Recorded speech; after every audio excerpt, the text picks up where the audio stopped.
Yes, hello and welcome you all to the PW nursing वाला। कैसे हो मेरे प्यारे प्यारे लड्डू और पेड़ो? आशा करता हूँ बड़े शानदार बड़े मजे में होगे। आप सभी के बहुत सारे मैसेजेस मिले मुझे इमरजेंसी साइकेट्रिक को लेके कि सर इसके थोड़ा सा एक वीडियो मिल जाती है इमरजेंसी साइकेट्रिक, छोटी है ना, शॉर्ट एंड स्वीट वीडियो जिसमें एमसीक्यूज हो जाए लगभग हमारे सारे। तो आओ यार इमरजेंसी साइकेट्रिक की बात करते हैं। साइकेट्रिक डिसऑर्डर ऐसे कौन से जो इमरजेंसी है? इमरजेंसी तब होती है जब या तो इंसान को खुद को खतरा हो या सामने वाले को खतरा हो। तो ये साइकेट्रिक डिजीज में सबसे बड़ी दिक्कत है कि इंसान को खुद को तो खतरा है ही है, सामने वाले की मचा देता है वो, है ना? तो सामने वाले को ज्यादा खतरा है उससे। तो इमरजेंसी साइकेट्रिक सबसे बड़ा पॉइंट यही है कि सामने वाले और खुद को खतरा। सबसे पहले कैसे मैनेज करें इन सभी को, क्या क्या चीजें आती है इसके अंदर, शुरुआत करते हैं। सबसे पहली चीज जो इमरजेंसी साइकेट्रिक में हम देखते हैं that is aggression and violence, है ना। सबसे पहली चीज जो इमरजेंसी साइकेट्रिक में पढ़ेंगे हम that is aggression and violence, है ना। सबसे बड़ी दिक्कत ये है कि मरीज जो है साइकेट्रिक पेशेंट है वो वॉयलेंस करेगा, एग्रेशन करेगा, है ना। एग्रेशन एंड वॉयलेंस की दो चीजें आपको सबसे पहले देखने को मिलती है। तो एग्रेशन एंड वॉयलेंस कौन कौन से पेशेंट करते हैं, कोजेस क्या क्या है एग्रेशन एंड वॉयलेंस का? तो कोजेस के अंदर सबसे पहला जो कारण है, ध्यान से देखें, चार कारण पढ़ेंगे हम इसके अंदर, है ना। कोजेस के अंदर सबसे पहले एक तो substance abuse, substance abuse disorder वाला पेशेंट करेगा। उसको चाहिए मुझे कहीं से भी लाके दो नशा, चाहिए तो चाहिए भाई, क्या कर सकते हैं, तो वो मरीज करेगा सबसे ज्यादा, है ना। दूसरा यहाँ पे सब्सटेंस अब्यूज का बाइपोलर डिसऑर्डर वाला पेशेंट करेगा, है ना। बाइपोलर डिसऑर्डर वाला पेशेंट करेगा, जब वो मेनिया में होगा तो मचाएगा भाई, दूसरे को भी तंग करेगा। तो दूसरा ये हो गया। तीसरा, कोई भी साइकोटिक डिसऑर्डर है, कोई भी साइकोटिक डिसऑर्डर है ना, कोई भी साइकोटिक डिसऑर्डर है पेशेंट को, तो वो भी साइकेट्रिक इमरजेंसी का हिस्सा है, वो भी मचा सकता है, वो भी तंग कर सकता है। And last is the impulse control disorder, है ना, इम्पल्स कंट्रोल डिसऑर्डर। ये डिसऑर्डर क्या होते हैं ये तो तुम डिटेल में साइकेट्रिक में पढ़ोगे ही। हमें ये जानना है कि इमरजेंसी इन चार चीजों के कारण हो सकती है, इन चार डिसऑर्डर्स में हमें इमरजेंसी देखने को मिल सकती है। उस इमरजेंसी को डील कैसे किया जाए, हैंडल कैसे किया जाए, टैकल कैसे किया जाए, हमें मेन चीज जो जाननी है यहाँ पे, मैनेजमेंट जाननी है। तो सबसे पहला क्वेश्चन मेरा, अगर तुम्हारे साइकेट्रिक में प्रायोरिटी बेसिस वाले क्वेश्चन ज्यादा आते हैं, तो यहाँ पे सबसे इंपॉर्टेंट प्रायोरिटी क्या है कि सबसे पहली अप्रोच क्या यूज करूं अगर कोई पेशेंट अग्रेसिव या वॉयलेंस हो रहा है। तो बहुत से लोग बोलते हैं सर दवाई लगा दो। देखो, शुरुआत हमेशा बातचीत से करनी है ना। शुरुआत हमेशा बातचीत से करनी है। तो पहला मैनेजमेंट में जो सबसे पहली प्रायोरिटी जाएगी दैट इज टॉकिंग डाउन, है ना, या वर्बल रिस्ट्रेन करने की कोशिश करो उसको, वर्बल रिस्ट्रेन। टॉकिंग डाउन या वर्बल रिस्ट्रेन सबसे पहली चीज है ना, जिसमें आप बहुत शांति से काम हेल्दी कन्वर्सेशन करो, हेल्दी कन्वर्सेशन करो। ऐसा नहीं है उसको जाके ओ बैठता है कि नहीं बैठता, नीचे बैठ, चल टिक जा, ऐसे नहीं भाई, अरे तुम्हें मचा देगा पकड़ के नहीं छेड़ना ज्यादा उसको, तरीके से प्यार से बात करनी है। भैया क्या हो गया, काहे को तंग कर रहे हो, ऐसे वैसे मान जाओ ना, कहीं के जैसे नॉर्मल बातें होती है, तरीके से देखना होता है। यहां से बात ना बने तो फिर दूसरे तरफ चलना है, that is chemical restrain. Second option होता है हमारा, दैट इज केमिकल रिस्ट्रेन, है ना। रिस्ट्रेन के सारे तरीके आप लोगों ने पढ़े होंगे, रिस्ट्रेन कैसे करना है, किसकी ऑर्डर से करना है, परमिशन किन की चाहिए, सारी बातें आपको पता होनी चाहिए। केमिकल रिस्ट्रेन्स के अंदर हम कुछ दो चीजें यूज कर सकते हैं। सबसे पहले हम एंटीसाइकोटिक्स यूज कर सकते हैं, है ना। एंटीसाइकोटिक्स जो मैं आप लोगों को पढ़ाऊंगा अभी, फार्मा के अंदर पढ़ी भी होगी बच्चों ने। एंटीसाइकोटिक्स जैसे कि हेलोपेरिडोल, है ना, ओलेंजापाइन, ये सारी दवाइयां यूज कर सकते हैं। हेलोपेरिडोल, ओलेंजापाइन, है ना, ओलेंजापाइन जैसी दवाइयां यूज कर सकते हैं। एंटीसाइकोटिक्स के अलावा बेंजोडाइजापिन्स को भी ऐड कर सकते हैं, ना। बेंजोडाइजापिन्स, BZD, बेंजोडाइजापिन्स को ऐड कर सकते हैं, added, added if sedation required, sedation required, कि मरीज सोया नहीं है, उसको सुलाने को मांगता है, तो बेंजोडाइजापिन्स को भी ऐड कर दो, ठीक है। बट जाहिर सी बात है कि इन दवाइयों के देने के बाद आपको पेशेंट को मॉनिटरिंग करनी पड़ेगी साथ साथ, है ना। यहाँ पे मॉनिटरिंग रिक्वायर्ड होती है, साथ में मॉनिटरिंग रिक्वायर्ड होती है ना। Due to its side effect, इन दवाइयों के साइड इफेक्ट होते हैं, due to its side effect जो मैं आप लोगों को पढ़ाता हूँ, जैसे हाइपोटेंशन करवा सकती है दवाई, है ना। हाइपोटेंशन करवा सकती है, पेशेंट को सडनली हाइपोटेंशन हो जाए, है ना, अरिदमिया, अरिदमिया हो जाता है, है ना। तो पोटेंशियल कुछ साइड इफेक्ट है जिनको मॉनिटर करना होता है साथ साथ, तो ये दूसरी चीज हो गई। और अब पेशेंट अभी भी नहीं मान रहा है या नहीं है सही से, केमिकल रिस्ट्रेंट से ही बात नहीं बनी, तो फिर लास्ट ऑप्शन होता है that is physical restraint. Physical restraint. तीसरे नंबर पे पेशेंट को बांधा बूंदी करी जा सकती है, पकड़वाया जा सकता है ना, लोगों की मदद लेकर रिस्ट्रेन किया जा सकता है। फिजिकल रिस्ट्रेन हमेशा याद रखना लास्ट स्टेप होता है बच्चों, इसको कभी भी पहली प्रायोरिटी नहीं सेलेक्ट करनी है, इसको हमेशा आखिरी प्रायोरिटी माननी है। होती आखिरी प्रायोरिटी है, सबसे पहला नहीं होता, आखिरी प्रायोरिटी होती है।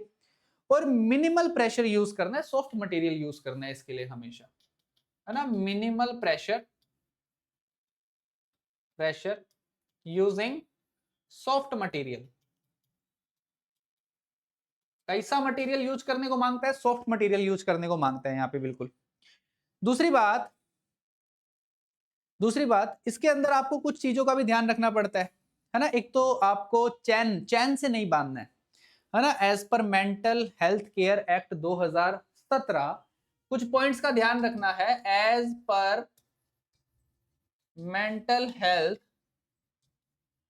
केयर एक्ट 2017 चेनिंग प्रोहिबिटेड है बच्चों, चेन नहीं बांधनी है। Chaining is prohibited. Chaining is prohibited. Chaining को नहीं बांधना है, चेन नहीं बांधनी है बिल्कुल भी। तो एक तो ये पॉइंट ध्यान रखना।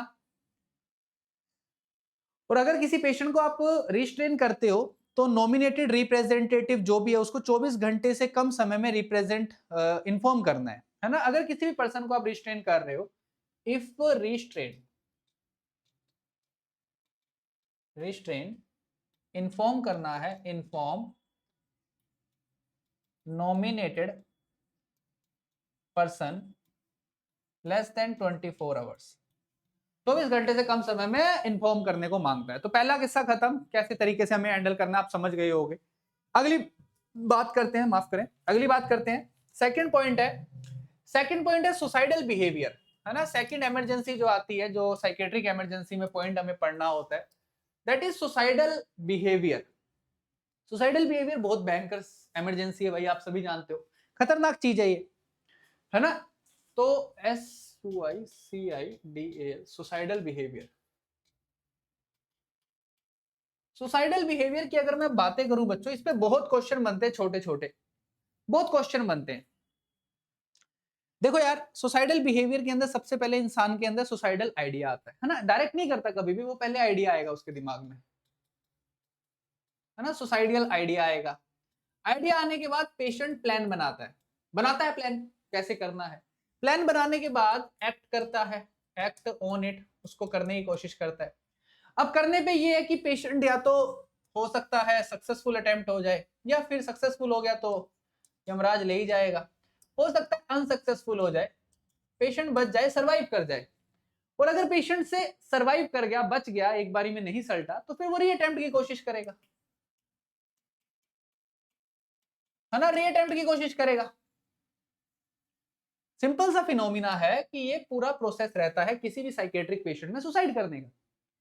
तो भैया हम लोगों ने 2021 के अंदर कुछ डाटा उठाए हमने, और कुछ डाटा के अकॉर्डिंग हमने देखा, है ना। कुछ डाटा के अकॉर्डिंग हमने देखा कि डाटा 2021 के डाटा के अकॉर्डिंग हमने सबसे पहले सुसाइडल रेट को सिग्निफिकेंट कब माना, है ना। सबसे पहले हमने सुसाइडल रेट को सिग्निफिकेंट कब माना। सुसाइडल रेट किसी भी जगह पे अगर मोर देन 10 है तो वो सिग्निफिकेंट है। किसी भी एरिया में अगर 10 से ज्यादा सुसाइड की इंफॉर्मेशन आपके पास आ रही है तो वो सिग्निफिकेंट है ना। वो सिग्निफिकेंट मानी जाती है 10 से ज्यादा। 10 से ज्यादा का मतलब है जैसे 11 है तो 11 पर लाख पॉपुलेशन, है ना। 10 का मतलब 10 से ज्यादा मतलब 11 डेथ हो रही है पर लाख पॉपुलेशन के ऊपर, तो वो सिग्निफिकेंट है। 12 डेथ हो रही है तो वो 12 पर लाख पॉपुलेशन की बात कर रहा हूं मैं। 1 लाख पॉपुलेशन पे अगर 10 या 11 आ रहा है, सुसाइड कर रहे हैं, है ना, तो वो आपका सिग्निफिकेंट माना जाता है। और सुसाइडल रेट का मतलब ये नहीं है कि पेशेंट मरना ही चाहिए, सुसाइडल अटेम्प्ट ही सुसाइडल रेट माना जाता है ना। पेशेंट ने अटेम्प्ट किया मतलब सुसाइडल रेट है वो।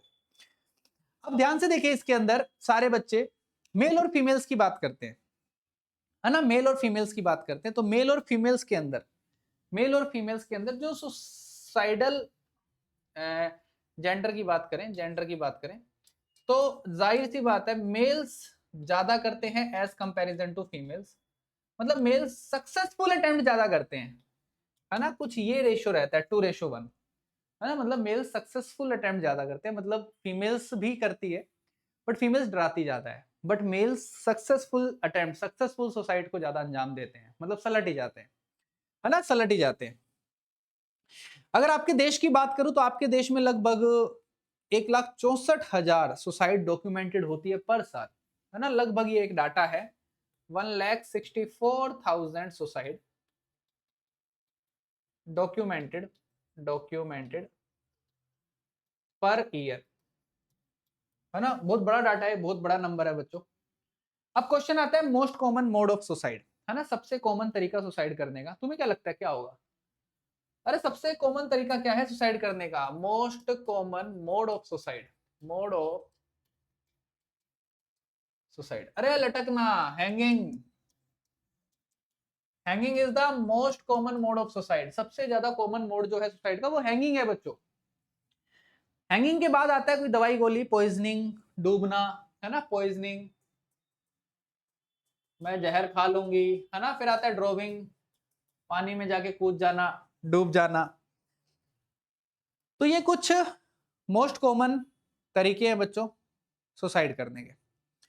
सुसाइड के रिस्क फैक्टर की बात करते हैं ना, रिस्क फैक्टर्स ऑफ सुसाइड, बहुत इंपॉर्टेंट क्वेश्चन बनेगा यहां से, रिस्क फैक्टर से ध्यान दीजिएगा, रिस्क फैक्टर की बात कर लेते हैं सुसाइड के, बहुत शॉर्ट एंड स्वीट में सब कुछ बता दूंगा, सवाल बन जाएगा, बस काम खत्म, सवाल बनना चाहिए, मुद्दे की बात तो सवाल है।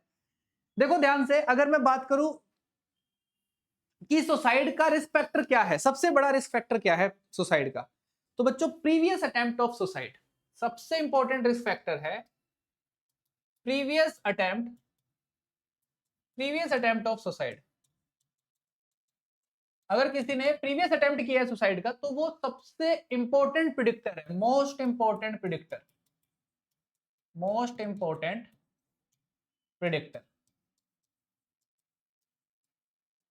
है ना, मोस्ट इंपॉर्टेंट प्रिडिक्टर है, ठीक है, previous attempt of suicide most important predictor है। दूसरी इंपॉर्टेंट बातें करते हैं, अच्छी अच्छी बातें करते हैं, मोस्ट इंपॉर्टेंट प्रिडिक्टर। दूसरा है रिस्क फैक्टर सुसाइड का, वो है आदमी होना, है ना, आदमी होना, क्योंकि आपको पता है ना मेल जाहिर सी बात है ज्यादा सक्सेसफुल अटेम्प्ट करते हैं, तो दूसरा सबसे इंपॉर्टेंट है मेल, है ना, मेल होना मतलब रिस्क ज्यादा है कि वो सुसाइड कर सकता है, सक्सेसफुल सुसाइड कर सकता है, ठीक है। फिर आता है कौन से डिसऑर्डर में सबसे ज्यादा सुसाइड होती है, तो मैक्सिमम सुसाइड आपको देखने को मिलेगी, मैक्सिमम केसेस आपको सुसाइड के देखने को मिलेंगे मूड डिसऑर्डर के अंदर, मूड डिसऑर्डर, है ना, मूड डिसऑर्डर में लगभग 19% आपको सुसाइडल केसेस देखने को मिलेंगे, है ना, 19% सुसाइडल केसेस आपको देखने को मिलेंगे मूड डिसऑर्डर। मूड डिसऑर्डर के बाद सेकंड नंबर पे सिजोफ्रेनिया आता है, सिजोफ्रेनिया को पहला मत मानना, सिजोफ्रेनिया, है ना, 10 से 12% आपको सिजोफ्रेनिया केसेस में सुसाइडल अटेम्प्ट देखने को मिलेंगे। उसके अलावा बचे खुचे केसेस जो बच जाते हैं सुसाइडल अटेम्प्ट वाले, that is substance abuse, borderline personality, है ना, सब्सटेंस अब्यूज,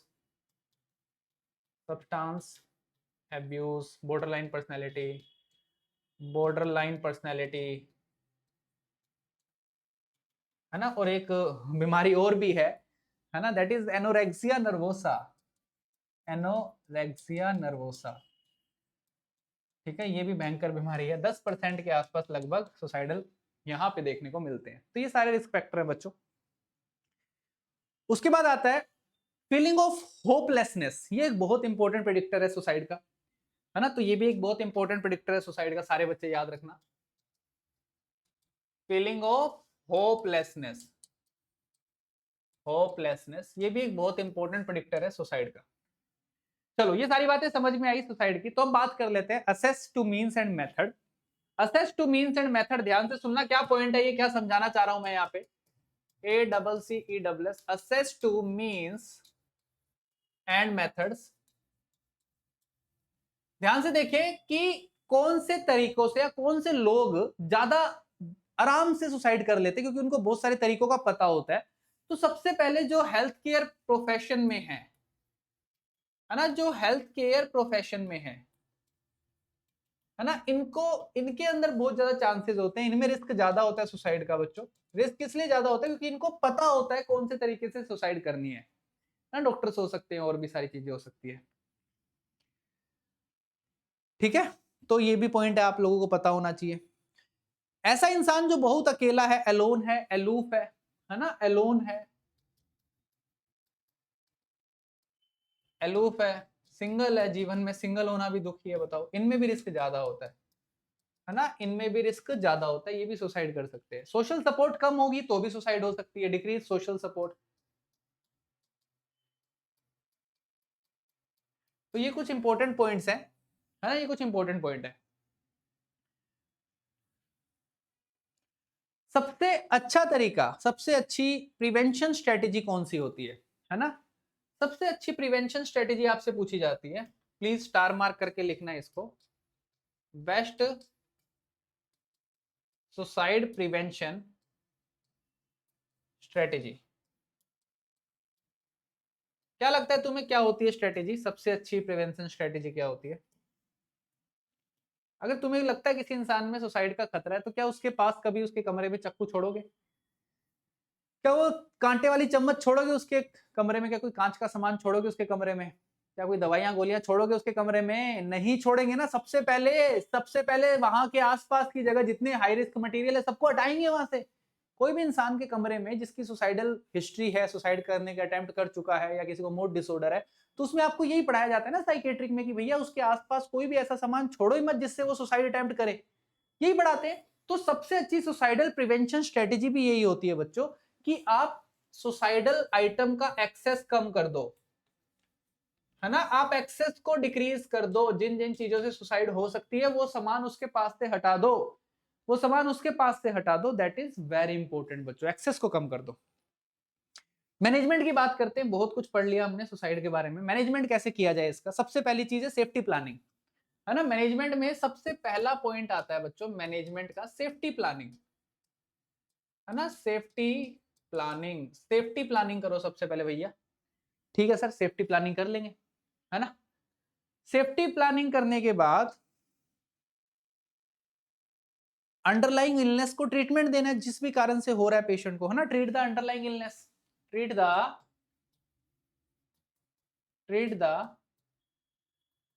अंडरलाइंग इलनेस, जिस भी कारण से पेशेंट को सुसाइडल थॉट्स आ रहे हैं उसको ट्रीट करो भैया। सेफ्टी प्लानिंग करो, दोस्तों से, उसके घर वालों से बात करो। ईसीटी, है ना, ईसीटी सीवियर सुसाइडल टेंडेंसीज में हम लोग यूज करते हैं, आप सभी को पता होगा, है ना। ईसीटी, है ना, used in severe suicidal tendencies. ठीक है, सीवियर सुसाइडल टेंडेंसीज में हम इसको यूज करते हैं। तो ईसीटीज को हम सीवियर सुसाइडल टेंडेंसीज में यूज कर सकते हैं, सारे बच्चे याद रखना, है ना। एक्यूट इंडिकेशन होता है ये एक्यूट इंडिकेशन होता है, एक्यूट इंडिकेशन, हाथों हाथ यूज करने वाला इंडिकेशन है कि अगर सीवियर सुसाइडल टेंडेंसी है किसी को तो एक्यूट इंडिकेशन है, दैट इज ईसीटी। अगर कोई ईसीटी से रिफ्यूज कर जाता है ना, अगर कोई ईसीटी से रिफ्यूज कर सकता है, कीटामिन यूज कर सकते हैं उसमें, कीटामिन यूज कर सकते हैं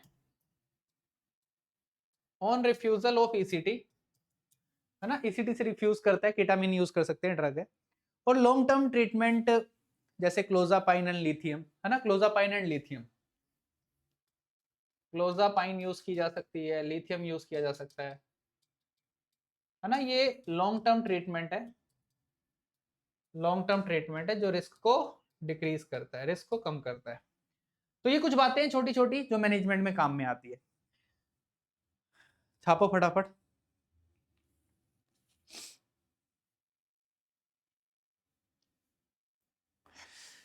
इसी के अंदर सुसाइड के अंदर एक और पॉइंट आता है, इसको बोलते हैं पैराडॉक्सिकल सुसाइड। नोट डाल के लिखिए, व्हाट इज पैराडॉक्सिकल सुसाइड, है ना। पैराडॉक्सिकल सुसाइड, यार देखो, जब पेशेंट सुसाइडल टेंडेंसीज होती है, डिप्रेशन में होता है, मूड डिसऑर्डर होता है, तो उसको एंटी डिप्रेसेंट चलती है, एंटी डिप्रेसेंट हम लोग देते हैं पेशेंट को। तो पैराडॉक्सिकल सुसाइड बेसिकली किन पेशेंट्स में होती है, अकर इन पेशेंट ऑन एंटी डिप्रेसेंट्स, है ना। कौन से पेशेंट में होती है, अकर्स इन पेशेंट जो कि किस पे हो, ऑन एंटी डिप्रेसेंट, है ना। और इसमें भी मोस्ट कॉमन कौन सी है बच्चों, एसएसआरआई। एसएसआरआई पढ़ाऊंगा मैं आपको बाद में फार्मा में। एसएसआरआई मोस्ट कॉमन है जिसपे पेशेंट रहता है, और इससे सबसे ज्यादा आपको पैराडॉक्सिकल सुसाइड देखने को मिलता है।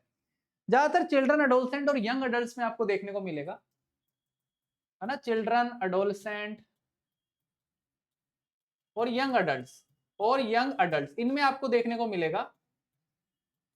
और इन बच्चों के अंदर क्या होता है कि आपने पेशेंट को दवाई दी, दवाई देने के बाद पेशेंट एकदम डिप्रेशन से हाइपर एक्साइटमेंट में चला जाता है, एनर्जी ज्यादा हो जाती है, एजिटेशन ज्यादा हो जाती है, पेशेंट के अंदर एनर्जी बढ़ जाती है, इंक्रीज एजिटेशन, कॉन्फिडेंस आ जाता है। कुल मिला के जो कॉन्फिडेंस पहले नहीं आ रहा होता है ना, वो आ जाता है। और इससे क्या होता है, आइडियाज भी ज्यादा आने लगते हैं, आइडियाज ऑफ सुसाइड। तो कई बार दवाई देना भी भारी पड़ जाता है, और पेशेंट एक्ट जो परफॉर्म पहले नहीं कर पा रहा था वो अब कर पाता है ना। Act upon thought of suicide, तो पेशेंट एक्ट कर देता है, act upon thoughts of suicide. ठीक है, इसलिए एसएसआरआई देने पे भी पेशेंट की क्लोज मॉनिटरिंग की जरूरत होती है।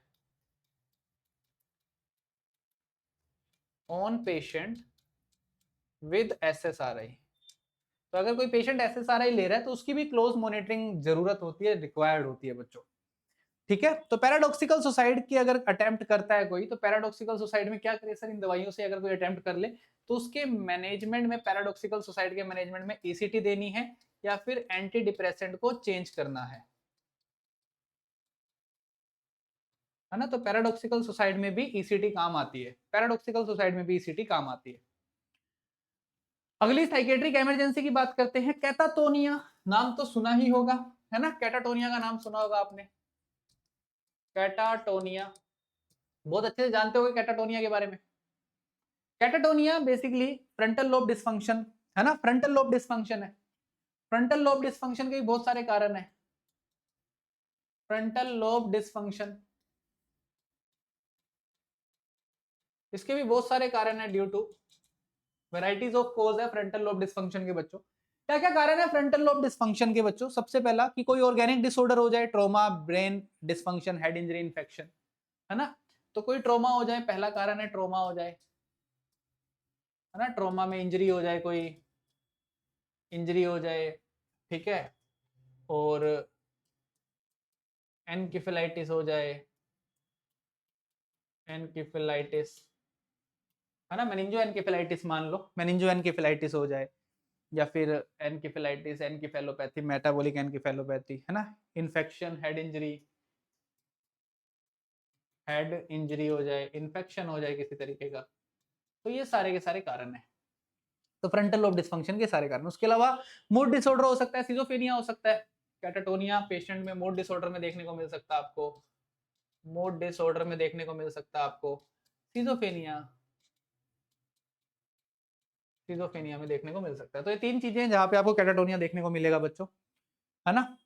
कैटाटोनिया में फीचर्स में क्या क्या आता है आप सभी को पता है, बहुत सारे फीचर्स है कैटाटोनिया के, जिसके अंदर सबसे पहला फीचर है पोस्चरिंग, है ना। सबसे पहला फीचर देखो, सबसे पहला फीचर क्या है, बहुत सारी चीजें आती है फीचर में, पोस्चरिंग। पोस्चरिंग के अंदर तरह तरह की पोस्चरिंग आपको देखने को मिलेगी। सबसे पहली पोस्चरिंग है साइकोलॉजिकल पिलो, सबसे पहली होती है साइकोलॉजिकल पिलो, है ना। तकिया होता नहीं है नीचे, बट सर उसको अपनी ऐसी पोजीशन में रखता है, अपनी गर्दन को इतना उठा के रखेगा, बिना तकिए के इतना उठा के रखता है कि उसको लगता है कि मेरे नीचे तकिया है ना। Neck remain elevated even upon removal of pillow, है ना, नेक को उठा के रखेगा, neck remain elevated weighted even after removal of तकिया, ऑफ पिलो, है ना। पिलो निकाल लिया गर्दन के नीचे से, फिर भी गर्दन उठा के रखेगा कि मेरे सर के नीचे तकिया है, ठीक है। दूसरा है catalepsy, second is the catalepsy. और कैटालेप्सी में क्या होता है, एबनॉर्मल पोस्चर लंबे समय तक, है ना, एबनॉर्मल पोस्चर में खड़ा रहेगा, abnormal posture for prolong time, है ना, काफी लंबे समय तक एबनॉर्मल पोस्चर में खड़ा रहेगा। ठीक है, वैक्सी फ्लेक्सिबिलिटी देखने को मिल सकता है ना, वैक्सी फ्लेक्सिबिलिटी तीसरे नंबर पे आ जाएगा, वैक्सी फ्लेक्सिबिलिटी, वैक्सी फ्लेक्सिबिलिटी, अपनी शरीर को रबड़ बना लेगा, है ना, वैक्सी फ्लेक्सिबिलिटी देखने को मिल जाएगा। उसके अलावा वैक्सी फ्लेक्सिबिलिटी के अंदर दो चीजें होती है, मैं बता देता हूँ कौन कौन सी चीजें हो सकती है। म्यूटिज्म, ओरल इनटेक कम कर लेगा, म्यूटिज्म हो सकता है, डिक्रीज ओरल इनटेक, है ना, ये दिक्कतें देखने को मिलती है वैक्सी फ्लेक्सिबिलिटी में। उसके अलावा नेगेटिविटिज्म, है ना, 3 हो गया ना, 3 हो गया, चौथे नंबर पे आएगा नेगेटिविटिज्म, 4th नंबर पे। ये सब आपका कैटाटोनिया में आता है बच्चों, है ना, नेगेटिविटिज्म आ जाएगा। नेगेटिविटिज्म मतलब हमेशा जो बोला जाएगा करने को उसका उल्टा करेगा, हमेशा जो करने को बोला जाए उसका उल्टा करेगा, doing the opposite of what is told, doing the opposite what is told, जो उसको बोला गया वो नहीं करेगा, उसका बिल्कुल अपोजिट करेगा। ठीक है, उसके अलावा भी बहुत सारी चीजें हैं बच्चों, इनकॉन्टिनेंस देखने को मिल सकता है ना, इनकॉन्टिनेंस, इनकॉन्टिनेंस देखने को मिल सकता है। उसके अलावा भी याद आ रहा है कुछ कुछ आपका, इको ले लिया, इकोप्रेक्सिया, इकोप्रेक्सिया, ये सब आपने साइकेट्रिक में होपफुली पढ़ रखा होगा, छोटी छोटी बातें जो आप लोगों ने पढ़ रखी होगी। Sudden excitement, sudden excitement, sudden excitement भी इसमें आता है, sudden excitement and automatic obedient, है ना, automatic obedient, sudden excitement, automatic obedience, ये सारी चीजें आपकी किसमें फीचर्स में आती है, किसके फीचर्स में आती है, कैटाटोनिया के फीचर्स में आती है। बच्चों मैनेजमेंट क्या है, मैनेजमेंट के अंदर पहले इन्वेस्टिगेशन कर लेते हैं, चलो, है ना, पहले इन्वेस्टिगेशन कर लेते हैं, पहले इन्वेस्टिगेशन कर लेते हैं। इन्वेस्टिगेशन के अंदर हम एक जांच करते हैं, इन्वेस्टिगेशन में हम एक टेस्ट करते हैं जिसको लोरेज़ेपाम बोला जाता है, लोरेज़ेपाम, नाम तो सुना होगा दवाई का आपने, तो इसको हम लोरेज़ेपाम ट्रायल टेस्ट बोलते हैं, TRIAL, ट्रायल टेस्ट बोलते हैं, लोरेज़ेपाम ट्रायल टेस्ट बोलते हैं। इसके अंदर हम पेशेंट को IV लोरेज़ेपाम देते हैं, पेशेंट को IV लोरेज़ेपाम देते हैं और देखते हैं इंप्रूव हुआ या नहीं हुआ, है ना, इंप्रूव हुआ या नहीं हुआ कैटाटोनिया। ठीक है, तो लोरेज़ेपाम देके हम देखते हैं कि पेशेंट का कैटाटोनिया इंप्रूव हुआ है या नहीं हुआ।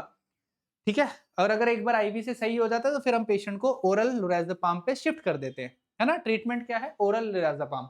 इन्वेस्टिगेशन में अगर रिस्पॉन्स मिलता है तो फिर ट्रीटमेंट के अंदर हम ओरल लोरेज़ेपाम में शिफ्ट कर देते हैं, ओरल लोरेज़ेपाम में शिफ्ट कर देते हैं। ओरल लोरेज़ेपाम देते हैं पेशेंट को, लोरेज़ेपाम 48 से 72 घंटे तक देके देखते हैं, अगर 48 से 72 घंटे में किसी भी तरीके का रिस्पॉन्स ना मिला, नो रिस्पॉन्स, देन अपने आगे बढ़ते हैं कैटाटोनिया की तरफ, वो सॉरी कैटाटोनिया का इलाज अगला। इसके बाद अगर इससे रिस्पॉन्स नहीं मिलेगा तो फिर अगला जो हमारा तरीका होता है दैट इज आखिरी नाम ECT, आखिरी काम जो करती है वो है ECT। समझ आई ये कहानी। तो हम लोगों ने 2-3 बातें पढ़ी आज, है ना, हम लोगों ने 2-3 बातें पढ़ी आज, और वो 2-3 बातें आप लोगों ने देखी। हमने सुसाइड के बारे में पढ़ा, कैटाटोनिया के बारे में पढ़ा, एग्रेसिव बिहेवियर्स के बारे में पढ़ा। ये कुछ साइकेट्रिक इमरजेंसीज के अंदर आती है 3 बातें आपकी इंटरेस्टिंग इंटरेस्टिंग जो काफी इंपॉर्टेंट है और आपको आनी भी चाहिए। अगली क्लास में मैं कोशिश करूंगा कुछ और नई नई बातें जानने की और लाने की आप सभी के सामने। तब तक आप इनको अच्छे से पढ़ें, इनमें कोई डाउट हो कमेंट करके बताएं, अगला टॉपिक आपको कौन सा पढ़ना है मुझसे वो भी कमेंट करके बताएं। और अगर आपको ये पसंद आया हो, शॉर्ट एंड स्वीट MCQs बनने लायक चीजें है सारी, हर एक जो भी मैं पढ़ा रहा हूँ उससे MCQs बन जाएगा, ये कंफर्म है। MCQ कहीं भी ट्राई करें आप, ऐसे टॉपिक से MCQs बनेंगे पक्का। ठीक है, चीजें बहुत है लिखवाने को इनके अंदर, जितना मर्जी लिखवाओ खत्म ही नहीं होता, बट वही बात है कि हमें at the end MCQ solve करना है, हम उस फेज में अभी, नोट सेट क्लियर करना है, हमें थ्योरीज नहीं है। बट आप इसको थ्योरीज के लिए भी पढ़ सकते हो, ऐसा कुछ नहीं है कि थ्योरीज में काम नहीं आएगा, काफी सटीक एंड स्पेसिफिक आपको लिखवाया गया है। कमेंट करके बताना अगला क्या टॉपिक चाहिए जो मास्टर आपको बताए, है ना, टॉपिक बताना प्लीज, पूरा पूरा चैप्टर मत बताना क्योंकि मैं शॉर्ट वीडियोस ही बना सकता हूँ 20-30 मिनट की। तो आप जो भी टॉपिक आपको दिक्कत आ रही है समझने में, जो भी टॉपिक ऐसा जो अभी नहीं दिख रहा कहीं आपको, सर है ही नहीं, क्वेश्चन आया हुआ है, बस कमेंट कर दो, मास्टर पकड़ लेगा। सबसे ज्यादा कमेंट जिस टॉपिक के मिलेंगे वो मास्टर आपको पढ़ा देगा। Thank you so much and love you all, bye bye. ख्याल रखें, मुस्कुराते रहें एंड जीवन में मचाते रहें बच्चों। Thank you so much.